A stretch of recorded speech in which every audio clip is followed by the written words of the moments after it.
¿Es la pantalla ahí? Sí. Sí. Sí, sí, se ve.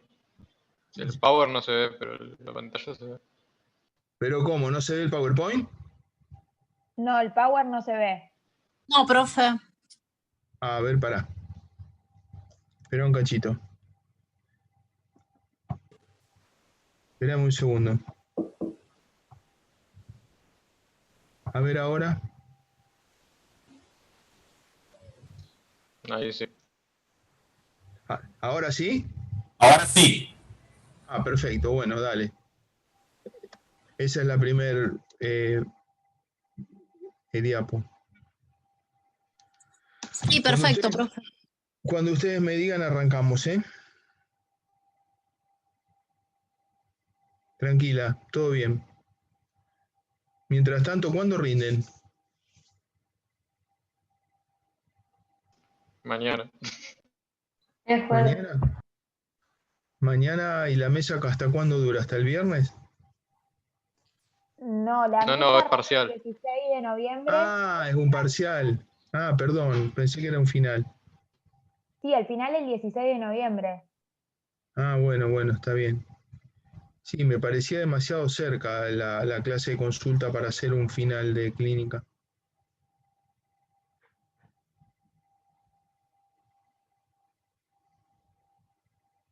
¿Cuántos? Bueno, tiene que decir acá cuántos son, ¿no? ¿Cuántos hay conectados?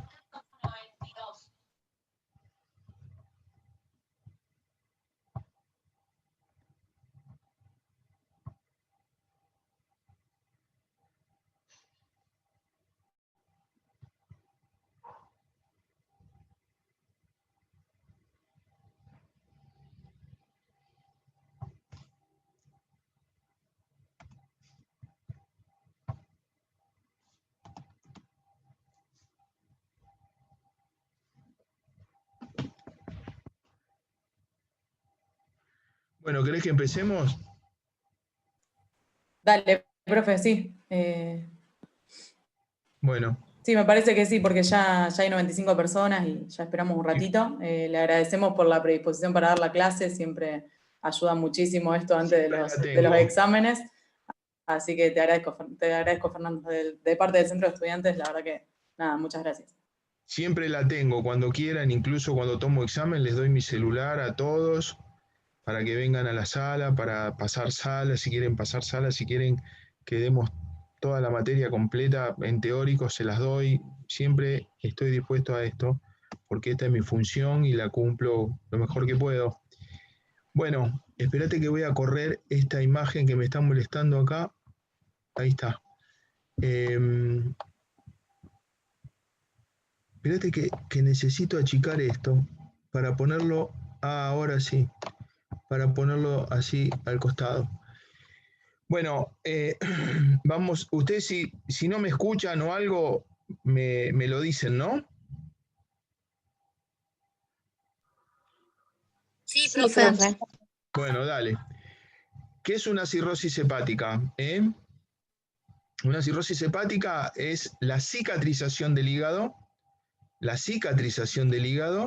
que se produce por septos de fibrosis que lobulan el hígado y lo van transformando en lo que ustedes ven ahí. Un órgano multinodular, en este caso no nódulos malignos, sino nódulos de regeneración, que unen espacios portas entre sí, centrales entre sí, con finos tabiques y con gruesos tabiques. ¿Qué hacen en definitiva? Alteran el flujo intrahepático de sangre marcadamente. ¿Y eso cómo se llama?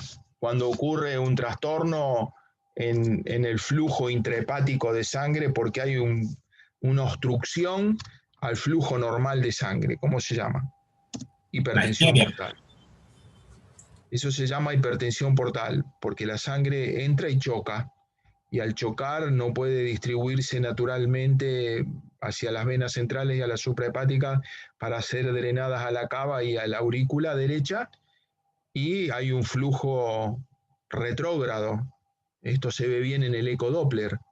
En el ecodoppler hay un flujo retrógrado que se va para atrás porque no puede normalmente pasar por los sinusoides, o por lo menos en la cantidad que debiera pasar. Y eso significa que se bypassee la célula en su metabolismo, en un montón de funciones, sobre todo las que están relacionadas con los productos ureicos, como pasa con el amoníaco, que termina yéndose al cerebro y produciendo encefalopatía hepática. Esto es para que ustedes sepan la definición física, digamos, cuando hay presión, digamos, si hay una hipertensión portal, ¿de qué depende? De la resistencia que tiene esa sangre por el flujo. Cuanto más flujo, más presión portal, cuando más resistencia, o sea, resistencia por flujo es hipertensión portal. En la cirrosis, ese aumento de resistencia inicia todos los mecanismos que después van a ver en la cirrosis hepática descompensada. Para que haya una cirrosis hepática descompensada, tiene que haber hipertensión portal. También hay hipertensión portal que es no cirrótica. ¿Cuándo ocurre? Y ocurre cuando otras enfermedades como la esquistosomiasis o la sarcoidosis o otro montón de enfermedades comprometen la vena que está dentro del espacio porta, pero no daña el lobulillo. Y también hay una hipertensión portal prehepática, pero no hace ascitis. ¿Cuál es la que hace ascitis? La que hace ascitis es la que está comprometiendo la intrasinusoidal, la circulación sinusoidal. Si ustedes miran en esta diapositiva la microvasculatura de la cirrosis hepática. Le están trayendo los dos campos de la relación, el drop-down input y el input. Hola. Hay alguien hablando ahí. Esto no es más que una figura que muestra que la cosa empieza en la microvasculatura del hígado, en el espacio de Dice.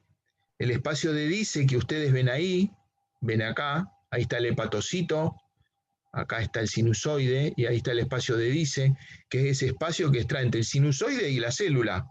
Aunque no lo crean, es microscópico, pero está ahí. Y ahí están las famosas células estrelladas o células de Ito, que son las que se estimulan inicialmente para producir fibrosis y colagenización del sinusoide. Esto es lo que dispara el mecanismo microscópico de la fibrosis sinusoidal y el depósito de colágeno. Todo esto va generando una colagenización del sinusoide, que después les voy a mostrar fotos, para que vean cómo ese sinusoide, atrapado en toda esa matriz colágena, hace que evidentemente no tenga buena circulación el hígado y la sangre rebote, vuelva para atrás o tienda a ser colaterales. Por eso muchas veces depende la presencia de varices esofágicas en relación si esta situación colateraliza o no colateraliza. Esta hipertensión portal cirrótica, no cirrótica, en este caso no es no cirrótica, es cirrótica. Por eso tiene estas complicaciones. Las hipertensiones portales no cirróticas no tienen estas complicaciones. La ascitis ya es una entidad por sí misma que tiene a su vez sus complicaciones. O sea que la ascitis es una complicación de la hipertensión portal que a su vez tiene complicaciones, como la hiponatremia dilucional, la ascitis refractaria, el tratamiento y el síndrome hepatorrenal, que es la expresión más grave que tiene la cirrosis hepática en sus complicaciones. La encefalopatía hepática, yo les mostraba que cuando hay una gran fibrosis dentro del hígado y el hígado está chiquito y muy cicatrizado, obviamente la célula hepática se bypassea y no metaboliza ninguno de los productos del amoníaco que se van al cerebro. Las varices esofágicas y sus complicaciones, porque obviamente esta hipertensión portal ingurgita la coronaria estomáquica, la vena ácigos, todas dependientes ahí de todo un conglomerado de venas que van al esófago y las pone muy gordas, y esto representa uno de los fenómenos más graves en el sangrado que existen en las complicaciones de la cirrosis. Después, otra complicación de la citis que se puede ver hasta por separado es la peritonitis bacteriana espontánea. La desnutrición que hoy se llama, cuando es extrema, se llama sarcopenia. Acuérdense de ese término. El cirrótico es un sarcopénico, pierde masas musculares y se transforma en un paciente inmunodeprimido, porque obviamente tiene un montón de situaciones que ahora vamos a ver que lo inmunodeprimen.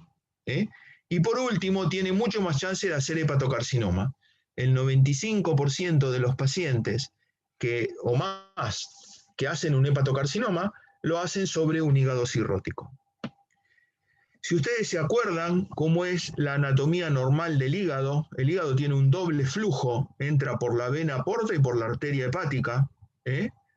Eso significa que lleve mucha sangre al hígado, que entra por ramas de la vena porta hacia el sinusoide y de ahí sale a la vena central del lobulillo para ponerse en contacto con las venas suprahepáticas. Y de ahí salir a la vena cava. Vena porta, sinusoides, suprahepáticas, vena cava. Y la arteria hepática, bueno, hace algo parecido a la arteria central en el lobulillo, en el lobulillo hepático. ¿Cómo se puede clasificar la hipertensión portal? En prehepática, hepática y poshepática.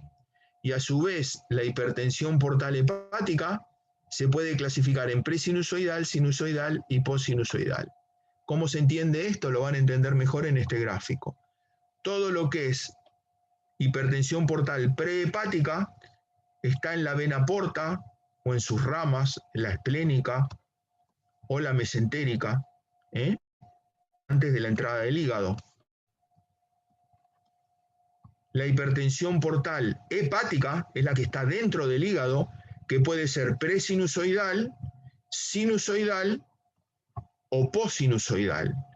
Postsinusoidal es todo lo que está en la vena central del lobulillo para allá, con la genización por drogas, por un montón de situaciones que pueden realmente comprometerla. Es muy importante que se acuerden eso.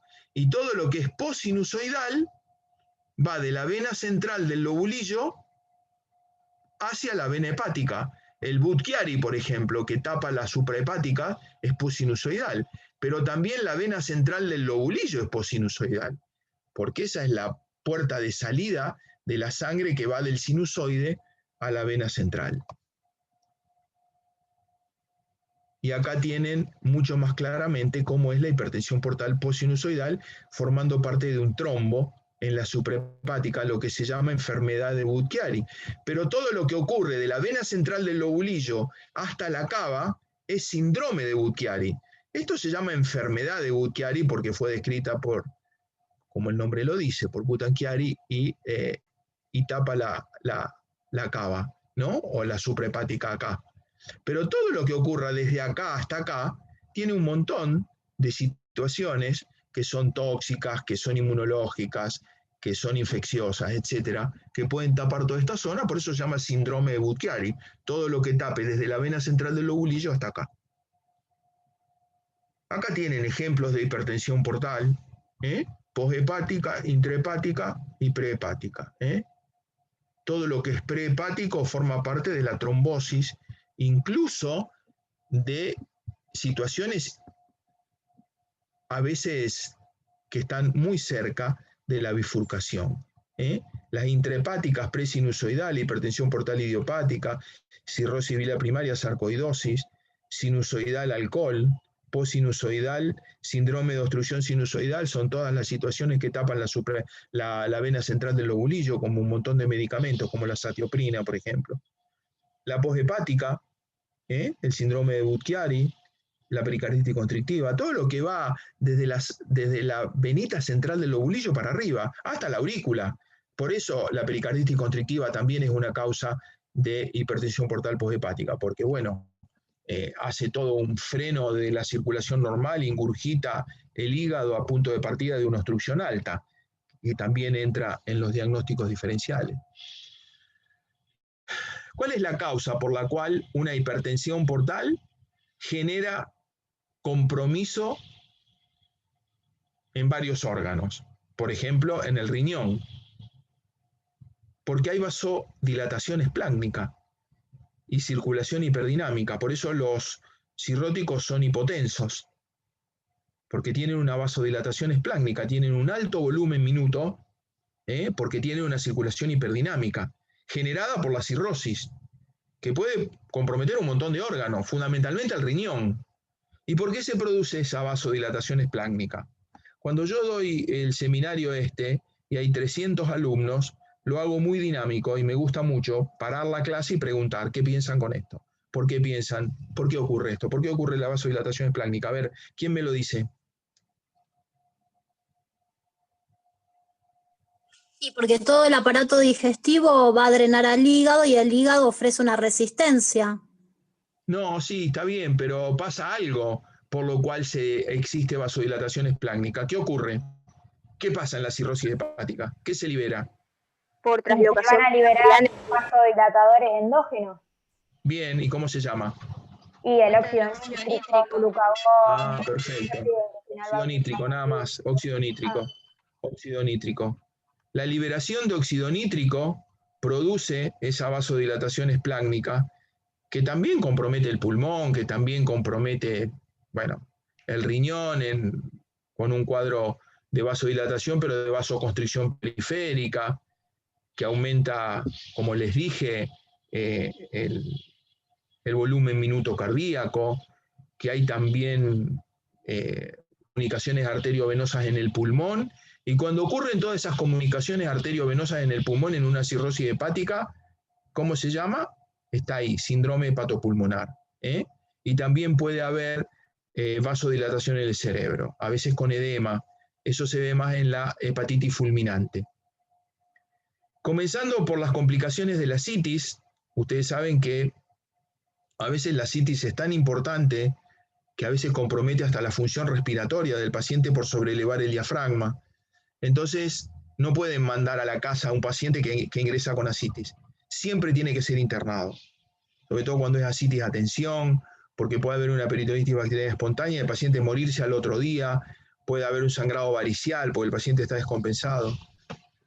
Primer consejo, no solamente consejo, concepto en realidad, es internar un paciente con ascitis.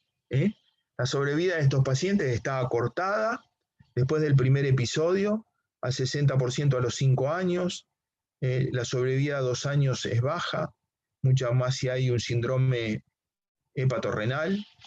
El 18% de los pacientes con ascitis hacen síndrome hepatorrenal al año del diagnóstico, y la sobrevida de los pacientes con síndrome hepatorrenal es de 1.7 semanas si no se trata. ¿Qué les parece?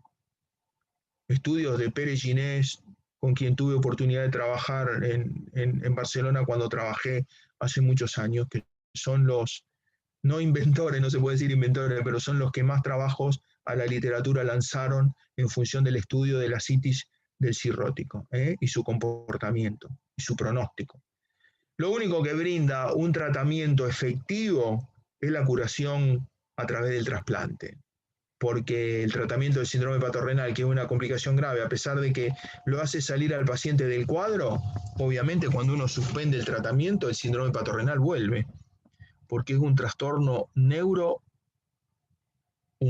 neurohormonal, que tiene en juego un montón de sustancias potentemente vasoconstrictoras, que al soltar uno el tratamiento, que es vasodilatador en el riñón sobre todo, en la periferia renal, en la cortical renal, y ahí tienen un poco lo que pasa en el equilibrio. Hay un trastorno entre el equilibrio vasodilatador y vasoconstrictor. Ustedes saben que los pacientes estos tienen un predominio de vasoconstrictores de catecolamina versus prostaglandinas. Predominan los vasoconstrictores sobre los vasodilatadores para que se descompense este paciente.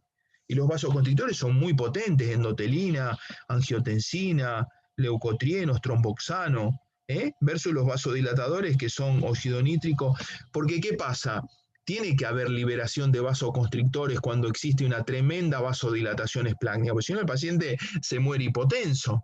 Está bien, estos pacientes son hipotensos, pero no al punto de morirse por hipotensión. Tiene que ponerse en juego todo un sistema vasoconstrictor, como ven ahí, para mantener la presión arterial del paciente, pero a un costo muy alto, porque le genera un disturbio renal y mal metabolismo del agua, no pueden liberar agua libre, se mete todo en la panza con moléculas de sodio, meten agua, hacen ascitis, pero para mantener la presión arterial. Entonces, ¿cómo es la fisiopatología en realidad de la función renal del cirrótico y la ascitis? Vasodilatación esplácnica, baja el volumen porque se vasodilatan, se ponen en juego un sistema vasoconstrictor, sobre todo con vasoconstricción renal, para mantener el volumen efectivo. Pero ¿esto qué le cuesta? Retención de sodio y agua, expansión del volumen plasmático para mantener el volumen efectivo. Y ahí, al retener sodio y agua, mucho más agua que sodio, se produce una hemodilución del sodio. No es una hiponatremia real y efectiva.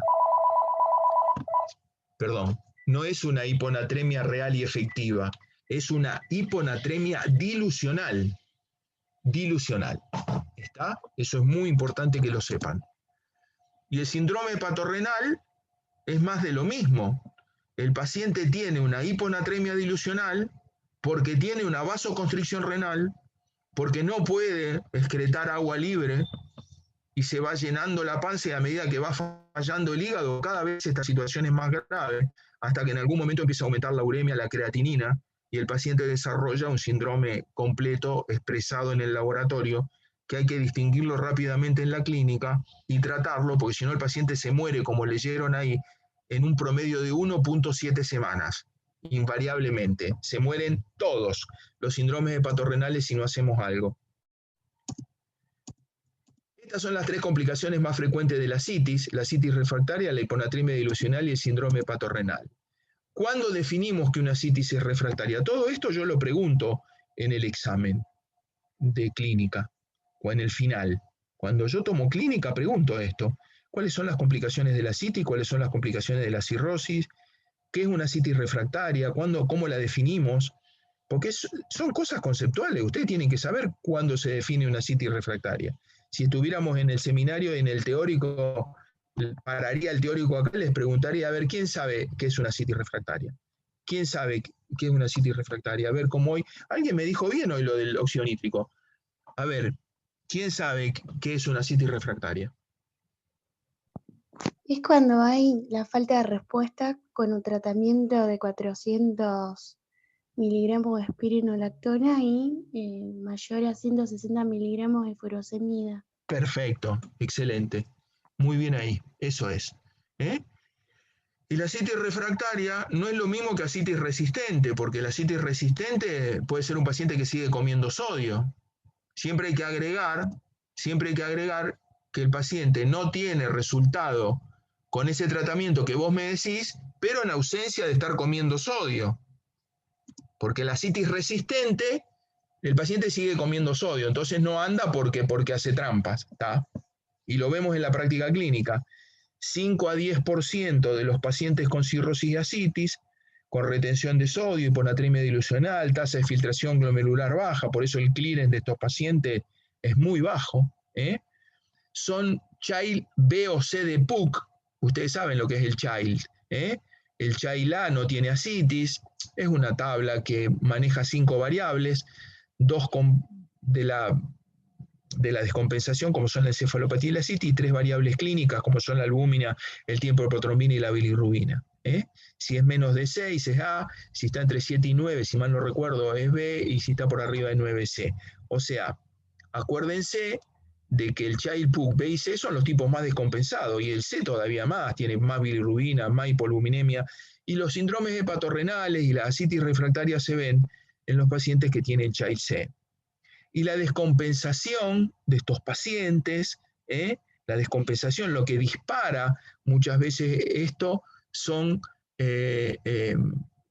algunas infecciones, hemorragias, desnutrición, etc. El tratamiento es para centésimas albúmina, o el TIPS, que en inglés es Transjugular Intrahepatic Portosystemic Shunt, es un shunt intrahepático que va desde la yugular hacia el hígado y pasa hacia la vena porta, por eso descomprime toda esa presión portal tremenda que hay para poder llevar la sangre hacia la vena cava. La paracentesis terapéutica es muy importante porque la hiponatremia dilucional a veces no tiene otro tratamiento. El paciente con los diuréticos no funciona bien, no hay diuréticos acuaréticos que saquen el agua sola y dejen el sodio.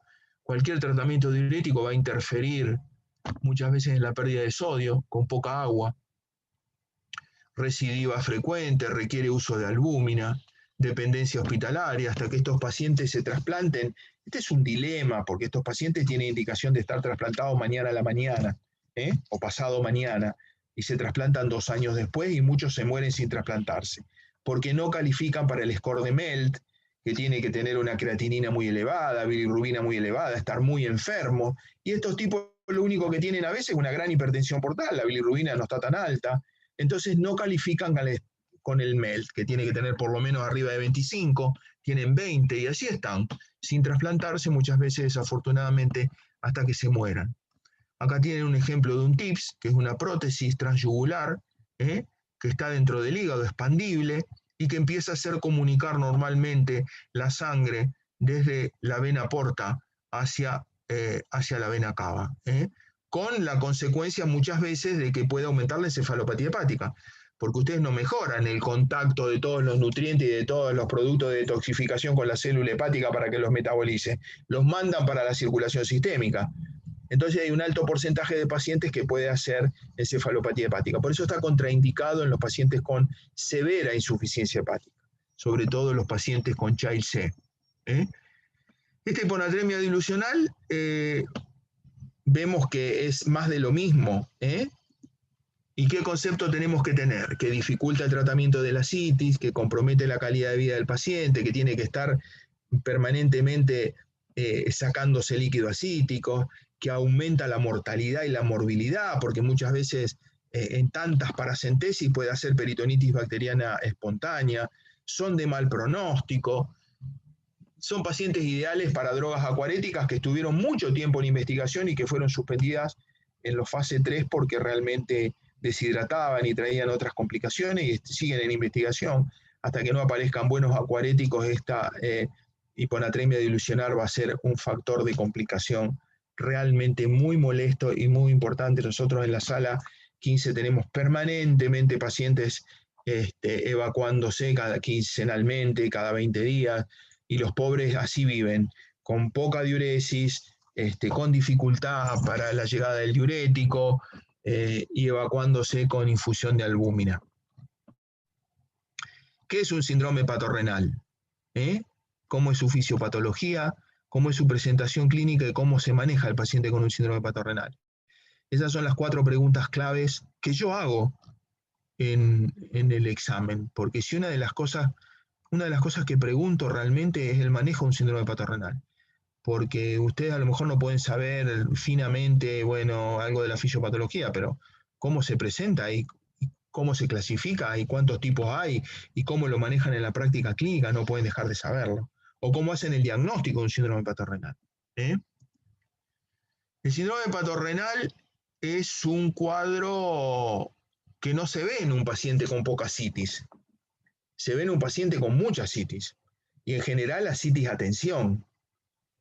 Esa citis a tensión compromete muchas veces la zona umbilical con grandes hernias umbilicales que se horadan, que se ulceran, que pierden líquido acítico. Por eso muchas veces hay que buscar el momento quirúrgico mejor para poder sacarle al paciente una de las molestias más importantes que tiene. Este síndrome hepatorrenal tiene un 24% donde no se sabe el precipitante, no se sabe el precipitante y otras veces se sabe el precipitante. La pregunta es, ¿cuál creen ustedes que es el factor precipitante más importante del síndrome hepatorrenal? La hipovolemia. La hipovolemia. ¿La hipovolemia por qué? Y por la vasoconstricción que se produce a nivel de lo que es la circulación renal, y eso me va a dar lugar a la reducción del filtro glomerular. Está bien, todo bárbaro, pero ¿por qué se pone hipovolémico el paciente? El paciente viene compensado con su volemia y ¿qué pasa? ¿Qué lo descompensa? Puede El estar mal alto. manejo. Por la pérdida de líquidos. ¿Mal manejo? De los diuréticos. Bueno, entonces, el factor precipitante más importante del síndrome hepatorrenal es el médico. ¿Está claro? Es el médico. Estamos cansados de recibir pacientes que por mal manejo de los diuréticos, a causa del médico, el paciente entra con un síndrome hepatorrenal. En parte el médico, muchas veces el paciente, que le dan un diurético y no viene a controlarse. Entonces, bueno, puede estar orinando 3 litros con no sé cuánto de miliequivalente de sodio por día y volver en 20 días. Pero eso se lo tiene que decir el médico, y el médico a veces no se lo dice. Y a veces utiliza mal el diurético de entrada. El diurético lo usan mal. No le dan espironolactona, no le dan factores ahorradores, no le dan factores ahorradores de potasio y le meten un diurético de asa para sacarle todo el sodio y un montón de líquido y meterlo en hipovolemia, en insuficiencia renal y disparar en un pobre tipo que tenía un equilibrio perfecto entre apenas fino entre prostaglandinas y catecolaminas, le meten drogas que aumentan la vasoconstricción renal, como el contraste, por ejemplo. Lo mandan a hacer una tomografía computada con contraste, un cirrótico descompensado con ascitis. El contraste es vasoconstrictor, o le dan un aminoglucósido. También son vasoconstrictores renales. Los médicos son la causa número 1 de disparar un síndrome hepatorrenal, por lo menos en mi experiencia. Esto no lo van a encontrar en los libros, pero sí lo encuentran en la práctica clínica. Uy, ¿por qué entró este paciente con esa uremia? Empezás a interrogar y el médico lo tiene con furosemida hace 15 días. O lo tiene con furosemida 100 miligramos, 200 miligramos, más espironolactona 200 hace 10 días y no lo citó a las 72 horas. A las 72 horas lo tiene que citar. Pues si orinó 3 litros en 72 horas por día, 9 litros, ya es causa para descompensarse. ¿Está? Todo lo que genere después hipovolemia va a ser disparador. ¿Y qué daño renal tiene el síndrome hepatorrenal en el parénquima? ¿Qué daño renal tiene estructuralmente? Anatomopatológicamente, ¿qué daño hace? A ver, ¿quién contesta?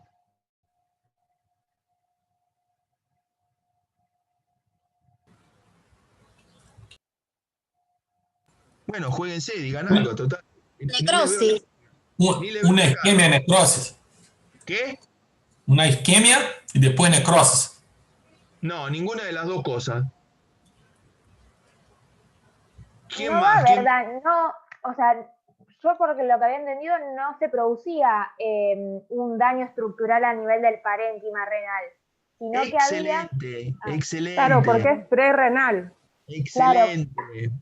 Acá tienen lo que hizo Murray Epstein en la década del 60, que demostró, década del 60, este paciente estaba vivo, premortem, con un síndrome hepatorrenal, y él mostró en una renografía el riñón totalmente, en una renografía premortem, el riñón que no se veía de la tremenda vasoconstricción renal que le producía el síndrome hepatorrenal, y en una infusión y en un renograma postmortem, con el riñón estructuralmente totalmente normal. Esto habla contundentemente de que esto es un fenómeno fisiológico de vasoconstricción renal sin daño estructural en el parénquima renal. ¿Cómo manejamos un síndrome hepatorrenal? ¿Cómo cree que hacen el diagnóstico del síndrome hepatorrenal? Una sola cosa, díganme. Entra un paciente. Bueno, eso no es diagnóstico de síndrome hepatorrenal, eso es diagnóstico ¿Por la oliguanuria? ¿Por qué? ¿Por la oliguanuria? No, es una insuficiencia renal. La oliguanuria es un síntoma de la insuficiencia renal, que puede ser prerrenal. No lo sé. Y la urea y la creatinina también. Cualquier insuficiencia renal puede dar aumento de urea, creatinina y oliguanuria. ¿Cómo saben que es un síndrome hepatorrenal lo que produjo el aumento de urea, creatinina y la oliguanuria? Hay que ver si va a responder a la expansión de volumen circulante. Correcto, correcto, excelente, correcto. Ese es el diagnóstico diferencial, porque se comporta en la densidad urinaria, en el sedimento, en toda la orina, y en toda la clínica como un síndrome prerrenal. Parece un síndrome prerrenal. ¿Cuál es la diferencia con el síndrome prerrenal? Que vos al síndrome prerrenal le metés agua, le metés expansión y arranca. Acá no arranca. ¿Y cuántos tipos de síndrome hepatorenal conocen? Son 2, tipo 1 y tipo 2. ¿Y qué diferencia hay entre uno y el otro? Uno es rápidamente progresivo y el otro no. Perfecto, excelente. Uno es rápidamente progresivo, que se muere en muy poquito tiempo, y el otro es el que llamábamos históricamente la insuficiencia renal funcional del cirrótico. Después pasó a llamarse síndrome hepatorenal tipo 2. Esa insuficiencia renal funcional del cirrótico que el tipo acarreaba por meses, y con hiponatremia dilucional, y con progresivo aumento de urea, que lo manejabas por consultorio, ese se llama ahora síndrome hepatorenal tipo 2. Entonces, lo más importante en el tratamiento del síndrome hepatorenal es la prevención, tratar de evitar que se genere, porque cuando se genera estamos mal. Pues el tratamiento es corto y cuando se lo suspendes vuelve y el paciente se muere sin trasplante, porque no es fácil acá trasplantar un síndrome hepatorenal en el medio público, y a veces en el medio privado tampoco califica, y hay una serie de problemas con las vías de excepciones. Drogas vasoconstrictoras, ¿qué droga se le da al síndrome hepatorenal? Terlipresina o albúmina. Correcto, terlipresina o albúmina. No, ¿Seguro? Más albúmina. Las dos, terlipresina y albúmina.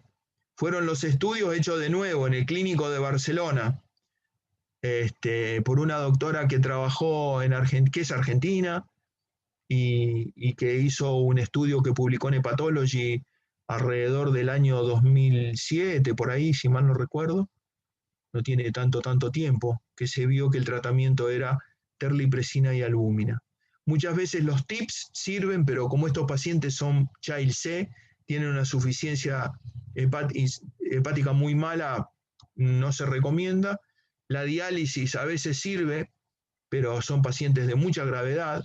Incluso en el post-trasplante se necesitan tratamientos dialíticos muchas veces si el paciente se trasplanta con una insuficiencia renal. Y el trasplante hepático es la única herramienta terapéutica que cura el síndrome hepatorenal.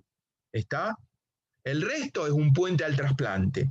Las drogas vasoconstrictoras, la albúmina lo mejoran, orina, estamos todos felices, pero si no lo trasplantás se muere.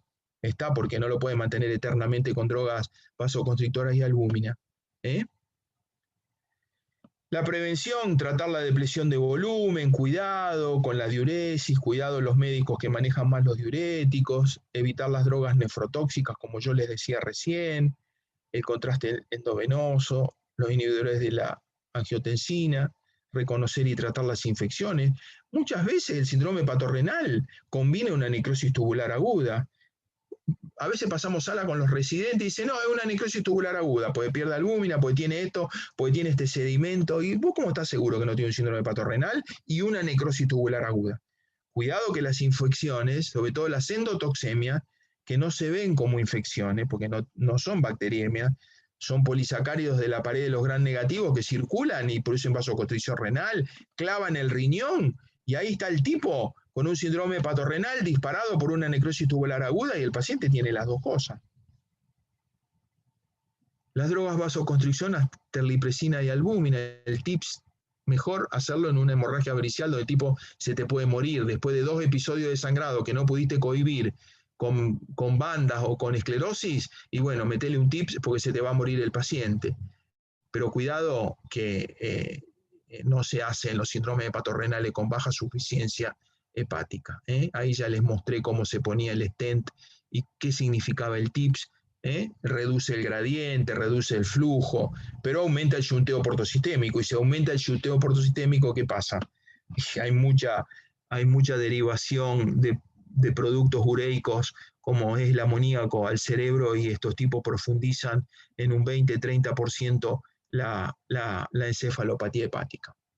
Y el trasplante, que es la única herramienta terapéutica capaz de realmente evitar que el paciente se muera y solucionar el problema y vuelve a la vida espectacularmente. Estos pacientes tienen una pésima calidad de vida, se los está evacuando permanentemente, tienen una función sexual pésima, no pueden tener buen sexo porque no tienen metabolización de hormonas en el hígado, vuelven a recuperar su vida plena con un trasplante hepático. Es lo único que los vuelve a la vida. Entonces, pacientes con cirrosis, el desarrollo de una vasodilatación sistémica, les recuerdo que no hablo más de 45 minutos porque me parece totalmente antidocente. En pacientes con cirrosis hepática, el desarrollo de una vasodilatación sistémica y esplácnica constituye el factor clave de la fisiopatología de la disfunción renal. Los vasoconstrictores esplácnicos asociados a la infusión de albúmina constituyen la primera línea de tratamiento en pacientes con síndrome hepatorrenal. La terlipresina es el fármaco de elección combinado con albúmina, ya que ha demostrado eficacia de mejorar la función renal y reducir la mortalidad, por lo menos a corto plazo. El tratamiento de soporte hepático muestra eficacia. El soporte hepático saben qué es, ¿no? Son los equipos estos que son como equipos dialíticos, pero para el hígado. Todavía no están estandarizados en las unidades de terapia intensiva hepática. En algunos tienen el Prometheus, bueno, ese es uno de los nombres, que filtra, es un sistema de filtro parecido al dialítico en el riñón, lo hace con las sustancias tóxicas en el hígado. Pero no es sencilla la historia, porque todavía ha mostrado algunas fallas y no están en forma diseminada en todo el mundo. Por eso pongo ahí falla hepática aguda. Se usa mucho más en la falla hepática fulminante para que llegue un hígado rápido a trasplantarse y el paciente no se muera en el intento. Por eso se los pone en lista del país y el primer hígado que aparece va para la falla fulminante. Mientras tanto, se lo trata de mantener vivo al paciente de muchas formas, y una de ellas es usar estos aparatos. El trasplante es el único tratamiento que asegura una sobrevida a largo plazo. ¿Está?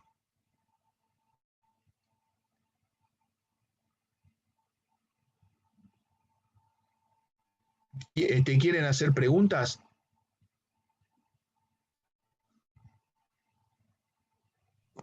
Hola. Hola, me gustaría hacer una pregunta.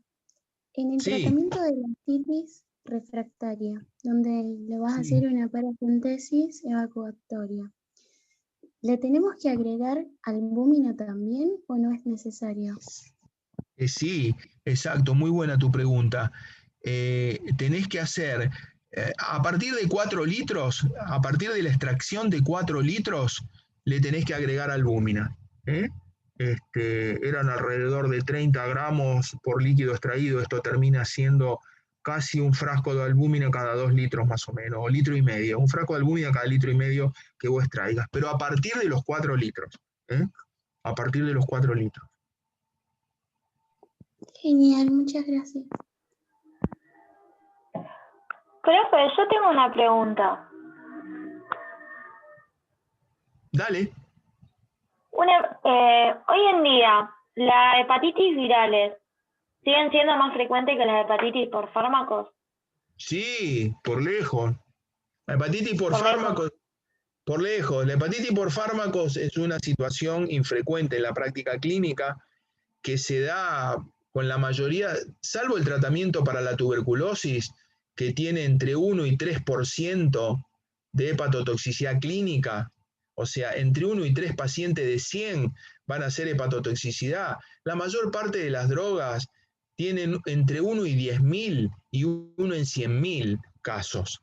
Entre 1 en 10.000 y 100.000 indicaciones. Mientras que hoy la hepatitis B todavía se sigue viendo en la práctica clínica. No es tan frecuente, pero mucho más frecuente que las drogas. La hepatitis A ya no se ve prácticamente después de la vacunación. Y ahora hay que estar atento a la hepatitis E.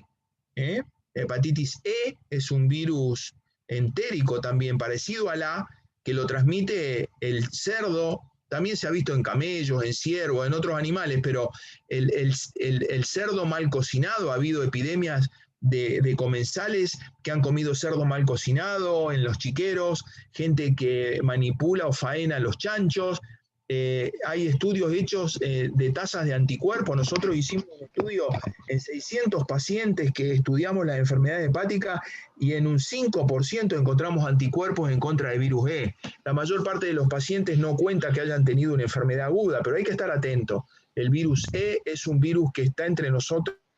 Si bien no da formas clínicas frecuentes, hay que pensarlo y se estudia con una IgM para virus E y con una PCR para virus E. Con las granjas que están viniendo de China, de criaderos de cerdos, se espera que va a aumentar entonces la hepatitis E. ¿Con qué? Porque es más Perdón, con las granjas, los criaderos de cerdo que van a venir de China, que están en un acuerdo, mirá, que se esperaría que va a aumentar la... Sí, hay que estar muy atentos. Seguramente bromatología Es tendrá que más, estar muy encima de todo esto, pero me parece que es hay que estar muy más, atentos. es más Acá, endémico de Asia la hepatitis E, por lo tanto. sí, el último caso que tuvimos fue en una paciente en nuestro servicio, a donde tuvo relación con carne de cerdo que se criaba en un criadero que tenía el marido y los investigadores fueron al criadero y ahí encontraron el virus en los chanchos. O sea, estaba perfecto.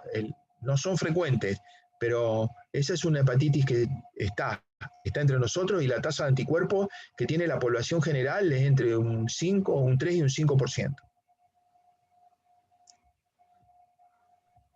Yo tengo una pregunta. ¿Podría repetir cuál es el diagnóstico del síndrome patorrenal? ¿Cómo se hace el diagnóstico del síndrome patorrenal? Sí.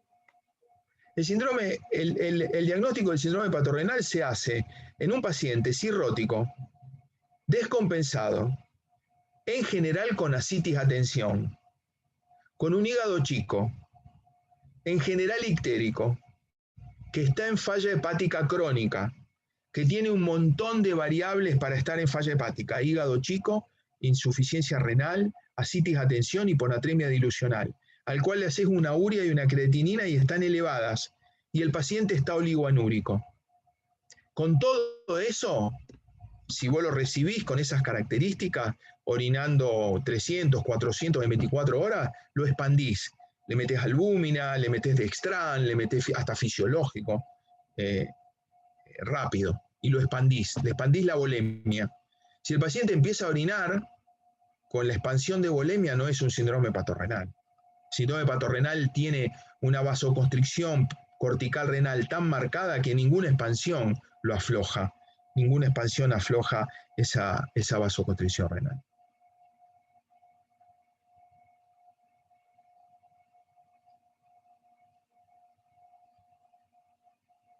¿Qué más?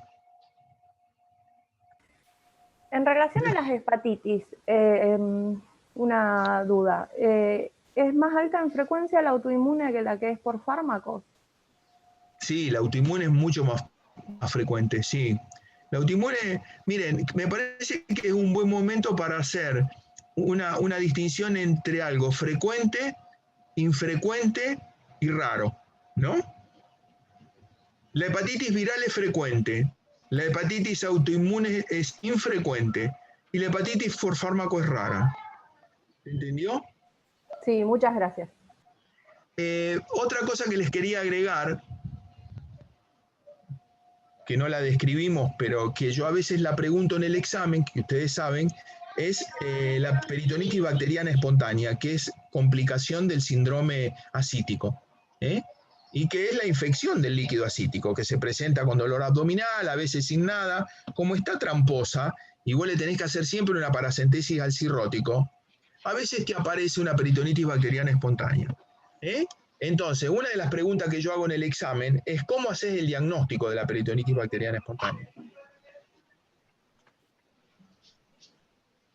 ¿Cómo hacen el diagnóstico de la peritonitis bacteriana espontánea?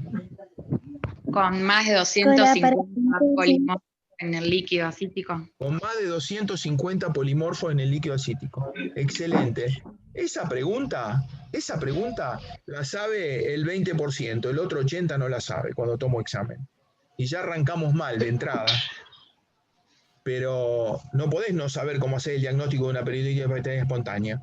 Es más de 250 polimorfos nucleares en el líquido acítico. ¿Está? Después el resto, sospecharla y mirá, lo más probable es que sea asintomática, la encontrás de casualidad porque hay una citis descompensada. Siempre piénsenla en un paciente que no venía con mucha citis y empieza a hacer una citis de atención. Cuando el paciente hace una citis de atención en forma brusca, pensá o que está haciendo una hiponatremia dilucional, un síndrome patorrenal o una peritonitis bacteriana espontánea, una PBE. ¿Y cuáles son los gérmenes más frecuentes? Miren, a ver, históricamente fueron los gram negativos, pero ahora hay dos formas de peritonitis bacteriana. Una que en el paciente que viene desde la calle, ahí en general son más gram negativos, pero ahora hay una peritonitis bacteriana que el paciente se contamina intrahospitalariamente, ya sea por paracentesis o por otro montón de vías, por una infección urinaria que tiene durante la internación, etcétera, por translocación bacteriana. Y ahí aparecen otros gérmenes diferentes, gram positivos, bueno, hay todo otro espectro. Entonces, puede haber cualquier germen en la peritonitis bacteriana espontánea. Y desafortunadamente, no se los estudia bien a veces y a veces los cultivos no son de mucho rédito, de no más del 30%. ¿Cómo se llama cuando hay una peritonitis bacteriana que no tiene rédito de ninguna bacteria, sin embargo tiene más de 250 polimorfos nucleares? Esto tampoco lo saben en el examen y es fundamental. Neutrocitis. Neutrocitis. Perfecto, excelente. Bueno, se ve que ustedes estudiaron esto. La verdad que en los exámenes es bastante decepcionante. Yo pregunto esto, pregunto síndrome patorrenal, pregunto peritonitis bacteriana, bueno, también pregunto insuficiencia cardíaca, insuficiencia renal, pregunto otros temas clínicos, pero dentro del hígado es muy frecuente que pregunte la hipertensión portal, todo esto que charlamos hoy de la cirrosis.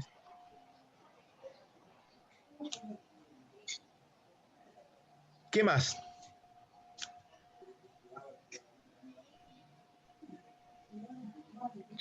Profe, ¿me puede repetir? Fulminante. ¿Cómo? No, es que quería repetir lo que me habías dicho en la última pregunta, pero justo un compañero estaba preguntando. Si quiere preguntar tranquilo y después... No, iba a preguntar que ¿es más común la hepatitis fulminante en el virus A o en el B? Es más frecuente en el virus B que en el virus A.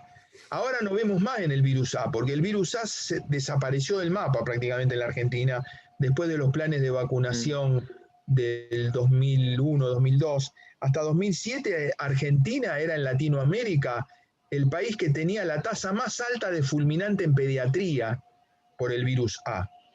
Ustedes no se acuerdan, pero en esa época se pedían hígado a cada rato de chiquitos de 3, 4 años que se morían si no se trasplantaban por virus A, por la forma fulminante. Eso desapareció. Y el virus C no... Virus C no da forma fulminante. Y el virus C no produce F. El virus E no da forma fulminante. El virus E da forma fulminante en la embarazada, sobre todo, no en los pacientes comunes. No en los pacientes comunes varones, sobre todo en mujeres embarazadas. Y puede dar formas crónicas también en pacientes inmunodeprimidos. Profe, ahí en el chat una compañera, Paula, está haciendo una pregunta, pero no tiene micrófono para hacértela. Dale.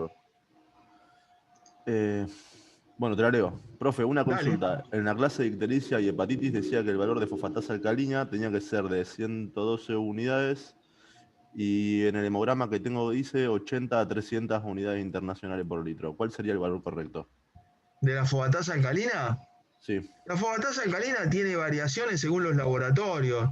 En una época el nivel de fosfatasa alcalina era 48 unidades internacionales, después fue 240 en nuestro hospital y ahora es 105. Digamos, no, según los laboratorios, en general, ahora nosotros manejamos un valor mayor a 105 unidades internacionales para decir de que la fosfatasa alcalina está alta.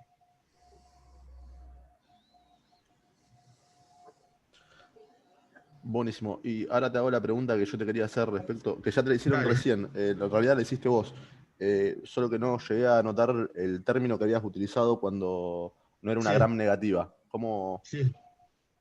No, con respecto a las bacterias contaminantes de la peritonitis bacteriana espontánea, ¿decís vos?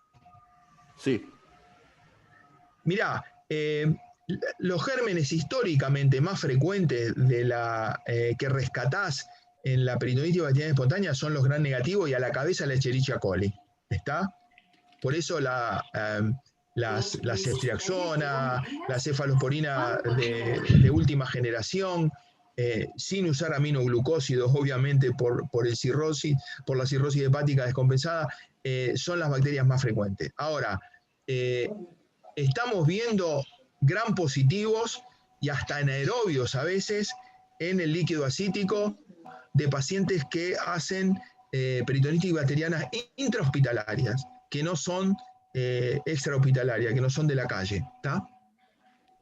El espectro es muy amplio de gérmenes que producen y no esperen tener el cultivo. Se pone un tratamiento de amplio espectro para cubrir gram positivos y gram negativos y anaerobios hasta que llegue el cultivo. Desafortunadamente el rendimiento del cultivo es bajo, 30%, 40% como máximo, el 60% queda sin diagnóstico. En parte porque no se toma bien el material, en parte porque a lo mejor no crecerá por suficiente cantidad, etcétera. Pero el rendimiento de los cultivos es bajo para detectar el germen que produce la PB. Listo. Yo consultaba más que nada por el término de neutrocitosis que había utilizado antes, pero... Neutroasitis. Neutroasitis. Son asitis a los cuales no recuperás la bacteria. Ahí va. Pero son como una peritonitis bacteriana, tienen más de 250 polimorfos y si no lo tratás, estamos mal, ¿eh? Lo tenés que tratar como una PBE. Muchas gracias. Eso. ¿Qué más, chicos?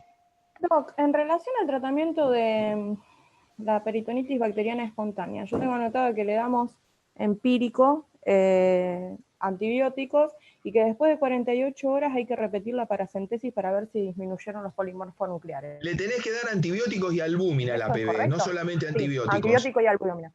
Sí. Eso, porque hay un trabajo en un New England Journal of Medicine de Miguel Navasa, amigo mío, que yo trabajé con él en el clínico de Barcelona, no me acuerdo en qué año, 96 me parece, donde él demostró que no es lo mismo el antibiótico solo que el antibiótico más la albúmina. ¿Por qué?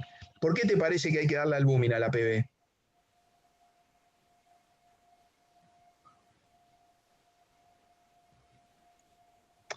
Prevenir el desarrollo de síndrome renal. Claro, para prevenir el síndrome patorrenal. Claro, necesita expandirse porque las toxinas son productoras de síndrome patorrenal, entonces lo tenés que expandir al riñón.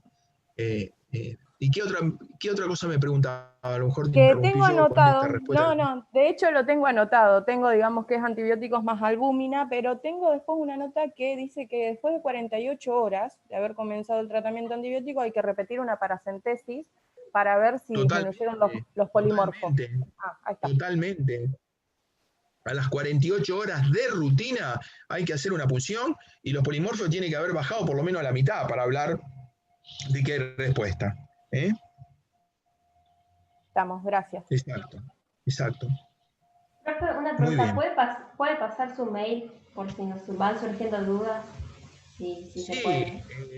Te paso mi mail y mi celular, porque viste que por ahí puedo contestar fácil también por WhatsApp, ¿no? Alguna pregunta corta me resulta más fácil. Mi teléfono es 341-502-6969. Y mi mail es besone con doble S Fernando todo seguido @gmail.com. Gracias, profe. Te hago una pregunta. ¿Te puedo hacer consultas de farmacología gastrointestinal? Porque no tuvimos mucho durante el cursado y tengo dudas. ¿Qué tipo de consultas? Por ejemplo, de algunos gastroquinéticos que no dimos durante el cursado. Bueno, de todas formas, nosotros en el servicio estamos divididos en equipos y nosotros tenemos un equipo de delgado, tenemos un equipo de estómago y sería bueno que participen también los chicos que laburan en esto para contestarte más esas cosas, pues está bien, yo lo conozco, pero me parece bueno participarlos. Yo voy a hablar con el doctor Berli, que es el adjunto de la cátedra y que él está en la parte de estómago, intestino enfermedad inflamatoria, cáncer de colon, esofagitis, gastritis, todo esto. Y ¿quién se contactó conmigo por este Zoom? Que lo tengo anotado acá, que no sé quién es. ¿Cómo era tu nombre? ¿Que te contactaste conmigo? Espérate, a ver. Acá está. Laura, del Centro de Estudiantes. O cualquiera de ustedes, mandame un mensajito de texto en mañana, así yo hablo con Daniel Berli y ya les paso el celular de él para que se contacten con él. ¿Puede ser? Sí, gracias, profe. Muchas gracias. Mandame un mensajito, yo lo hablo a Daniel y entonces ustedes hacen lo mismo con Daniel que hicieron conmigo y se sacan todas las dudas del esófago hasta abajo, sin pasar por el hígado. Bueno, listo. Gracias, doctor. ¿Ya está? ¿Alguna otra pregunta? Bueno, ya está entonces. Los dejo. Gracias, profe, por todo. Gracias, profe. Chao. Dale, un beso. Chao.